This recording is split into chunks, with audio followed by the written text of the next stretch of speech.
जय हिंद दोस्तों, वंदे मातरम। दोस्तों, बिहार बोर्ड मैट्रिक परीक्षा 2025 में हिंदी के जो भी ऑब्जेक्टिव क्वेश्चन पूछे गए थे उसे हम सॉल्व करेंगे। तो हमने 1 से 20 तक के प्रश्नों को पिछले वीडियो में कवर कर लिए हैं। आज हम प्रश्न संख्या 21 से स्टार्ट कर रहे हैं। तो चलिए देखते हैं हमारे प्रश्न में क्या पूछ रहा है। आज का हमारा पहला प्रश्न है, रामधारी सिंह दिनकर का जन्म कहाँ हुआ था। तो रामधारी सिंह दिनकर का जन्म कहाँ हुआ था।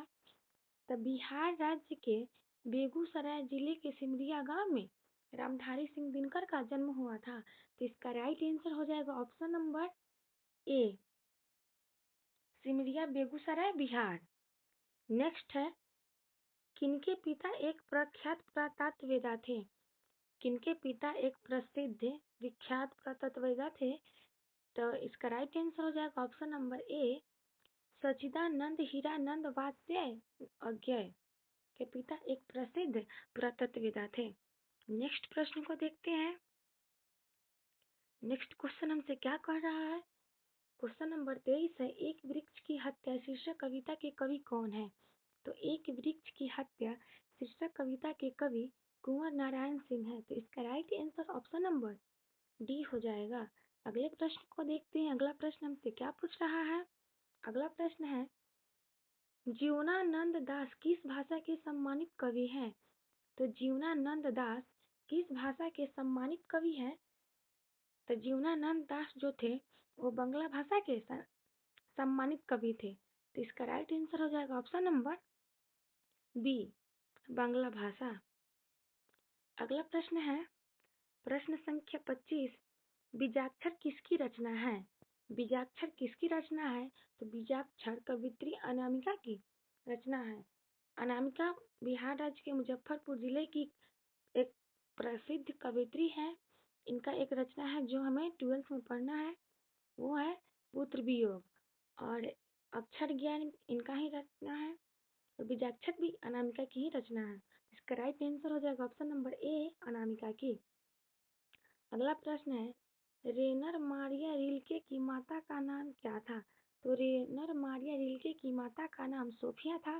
तो इसका right answer option number D हो जाएगा, सोफिया। अगले प्रश्न को देखते हैं। अगला प्रश्न संख्या 27 है, जिजीविषा शब्द क्या है। तो ये जिजीविषा शब्द क्या है, ये व्याकरण से पूछा हुआ है।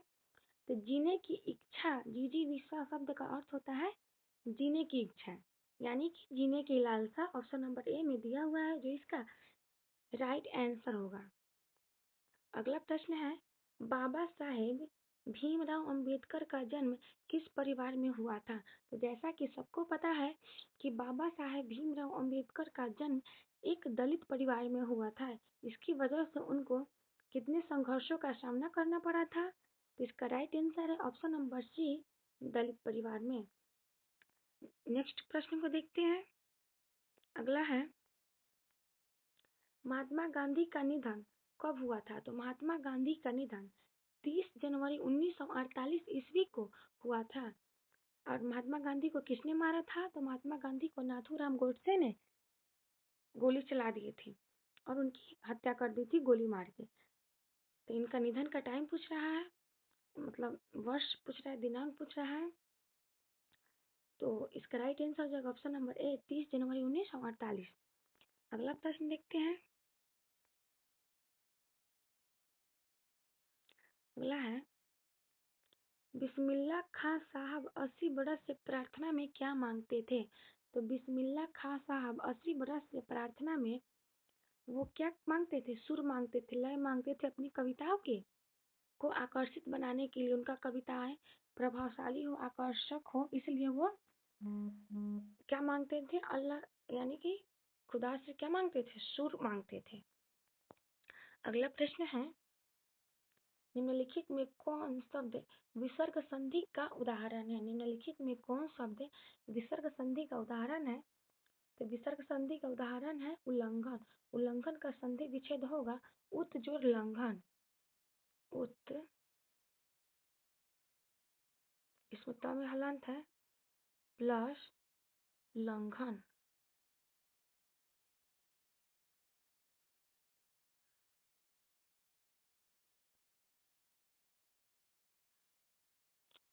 उज्जर लंघन होगा, और उत में जो त हलंत आ रहा है, इससे यह साबित हो रही है कि यह विसर्ग संधि है। जिस भी संधि में कहीं जहाँ पे विसर्ग आ जाता है, विसर्ग दो बिंदु विसर्ग यानी और उसके बाद हलंत, तो क्या हो जाता है, वो हो जाता है विसर्ग संधि। अगला प्रश्न है प्रश्न संख्या 32। उप जोड़ इच्छा पदों की संधि है, तो उप जोड़ इच्छा को मिलाकर क्या बनेगा, तो यह बनेगा उपेक्षा। तो इसका right answer option number B है, उपेक्षा। अगला है नारायण शब्द का संधि विच्छेद है, तो नारायण शब्द का संधि विच्छेद क्या होगा, तो यह होगा नार प्लस अयन। नारायण, यहाँ पे नार का अर्थ होता है जल और अयन का अर्थ होता है निवास स्थान, यानी कि जल में निवास करने वाले कौन है, विष्णु है, विष्णु जी। तो नारायण किनको बोला जाता है, विष्णु जी को बोला जाता है। तो नारायण का सही संधि विच्छेद क्या होगा, नार जोड़ अयन। अगला प्रश्न है, देखते हैं अगला प्रश्न क्या पूछ रहे हैं हमसे। अगला है तद्धित शब्द का संधि विच्छेद है। तद्धित शब्द का संधि विच्छेद क्या है, तो इसका राइट आंसर हो जाएगा ऑप्शन नंबर ए, तत् जोड़ हित। तत् जोड़ हित, यहाँ में जो त हलंत है और यहाँ पे हित में जो ह है, त हलंत और ह जोड़ के क्या बन जाएगा, ध। तो यहाँ पे हो जाएगा तत् जोड़ हित बराबर तद्धित। अगला प्रश्न देखते हैं, राह खर्च शब्द का समास विग्रह करें। राह खर्च शब्द का समास विग्रह क्या होगा, राह के लिए खर्च। इसका राइट आंसर हो जाएगा ऑप्शन नंबर बी, राह खर्च।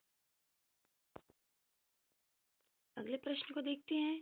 अगला प्रश्न है शरणागत शब्द में कौन सा समास है। तो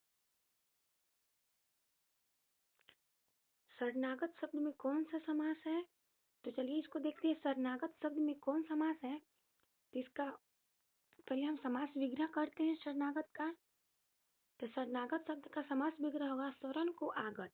इसका अर्थ होता है शरणागत के, यानी कि शरण या आश्रय के लिए आया हुआ, शरण को आगत। इसमें को चिन्ह रहा है, शरण को आगत में क्या रहा है, को। तो कर्ता ने कर्म को, यहाँ को चिन्ह है तो क्या हो जाएगा, कर्म तत्पुरुष समास। कर्म तत्पुरुष समास हो जाएगा। अगले प्रश्न को देखते हैं। समक्ष शब्द किस समास का उदाहरण है, तो इसका राइट आंसर हो जाएगा ऑप्शन नंबर डी, समक्ष कौन सा समास है, अव्ययी भाव। इसका समास विग्रह क्या होगा, तो इसका समास विग्रह होगा अक्ष के सामने, यानी आंख के सामने। अगले प्रश्न को देखते हैं।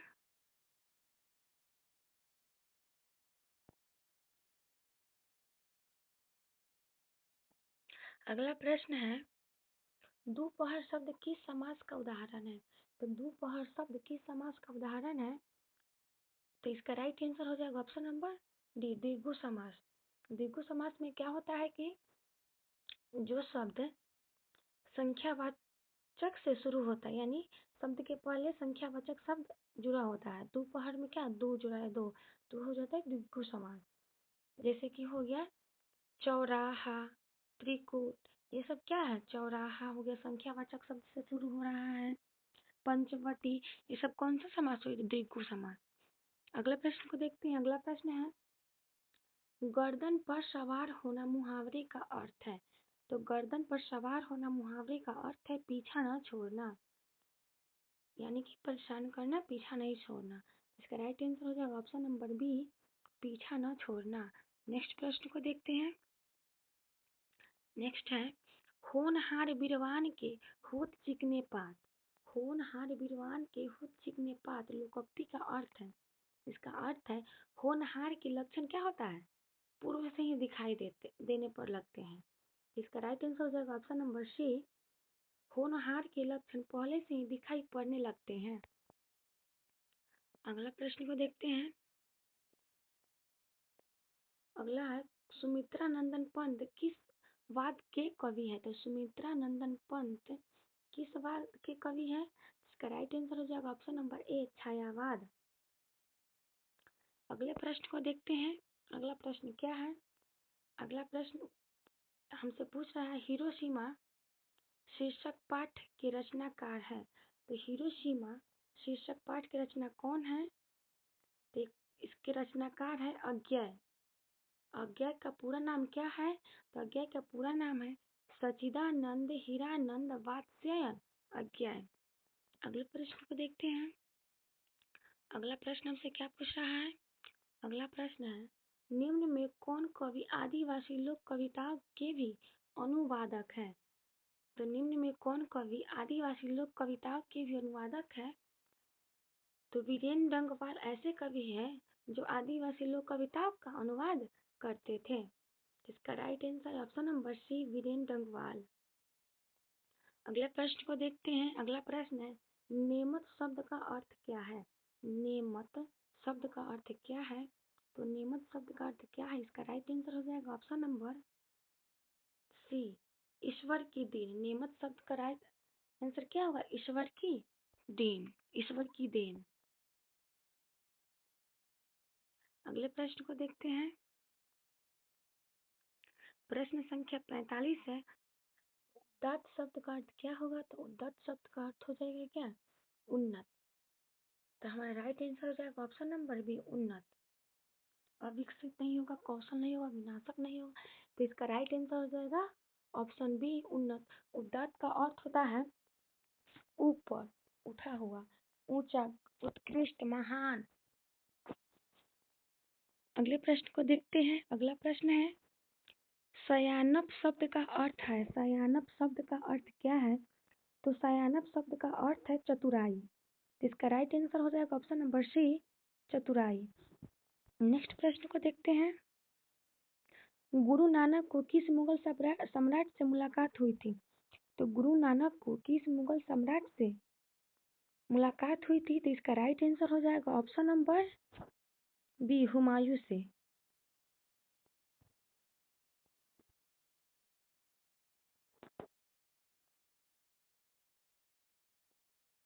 क्वेश्चन नंबर 47 है गुरु नानक को किस मुगल सम्राट से मुलाकात हुई थी?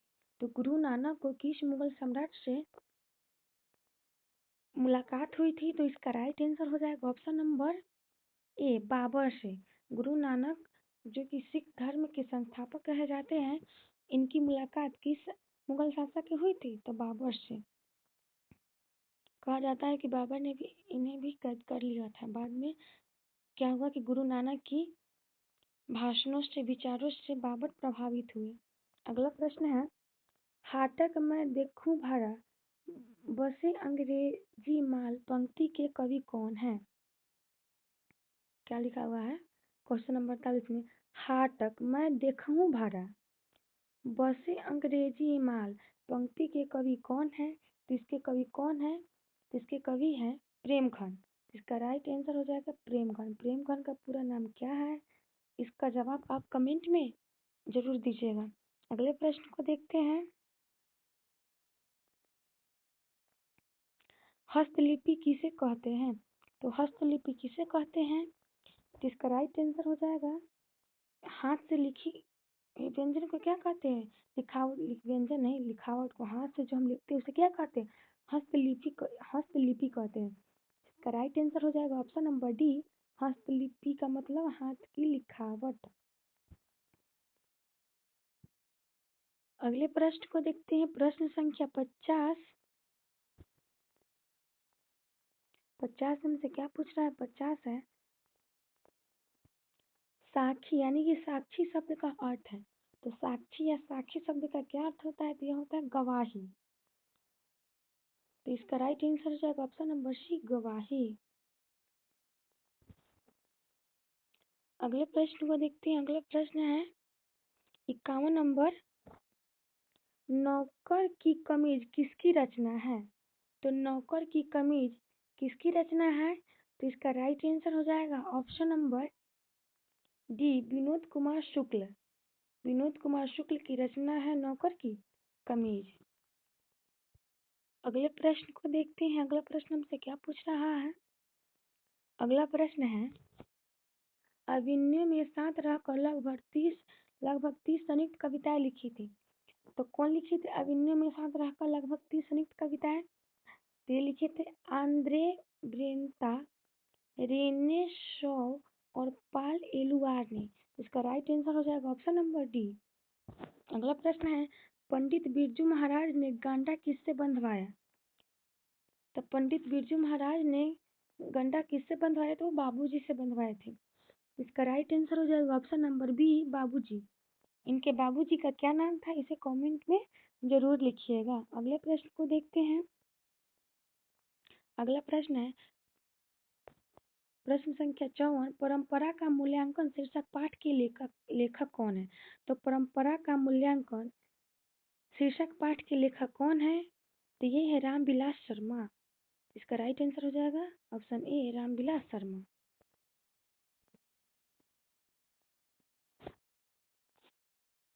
अगले प्रश्न को देखते हैं। अगला प्रश्न क्या है? प्रश्न संख्या 55, बहादुर कहाँ से भाग कर आया था? तो बहादुर कहाँ से भाग के आया था? तो बहादुर नेपाल का रहने वाला था और नेपाल से भाग कर यूपी में आया था। अगले प्रश्न को देखते हैं। अगला प्रश्न हमसे क्या पूछ रहा है? अगला प्रश्न है बादशाह अकबर ने जो सिक्का चलाया था उस पर किनकी आकृति थी? उस पर राम सिया की आकृति थी। इसका राइट आंसर हो जाएगा option number C, Ram Sita की। अगले प्रश्न को देखते हैं। अगला प्रश्न क्या पूछ रहा है हमसे? अगला प्रश्न है प्राणियों का ऐसा अनुमान है कि मनुष्य का अनावश्यक अंग उसी प्रकार झड़ जाएगा जिस प्रकार उसकी पूंछ झड़ गई है। क्वेश्चन नंबर 57 है प्राणियों का ऐसा अनुमान है कि मनुष्य का, प्राणी शास्त्रियों का सॉरी दोस्तों, अनावश्यक अंग उसी प्रकार झड़ जाएगा जिस प्रकार उसके पूछ झड़ गई। इस किस पाठ की पंक्ति है? तो नाखून क्यों बढ़ते हैं इस पाठ की पंक्ति है। और नाखून क्यों बढ़ते किसने लिखा है? तो ये लिखे हैं हजारी प्रसाद द्विवेदी। अगला प्रश्न है मैक्स मुल्लर ने किस रचना का जर्मन भाषा में अनुवाद किया था? तो मैक्स मुल्लर ने किस रचना का जर्मन भाषा में अनुवाद किया था? तो इसका राइट आंसर हो जाएगा ऑप्शन नंबर ए, मेघदूत का। अगले प्रश्न को देखते हैं मेघदूत के लेखक कौन है? इसका जवाब आप कमेंट करके दीजिएगा। अगले प्रश्न को देखते हैं। प्रश्न संख्या 59, नलिन बिलोचन शर्मा के अनुसार महल और झोपड़ी वालों की लड़ाई में अक्सर कौन जीतते हैं?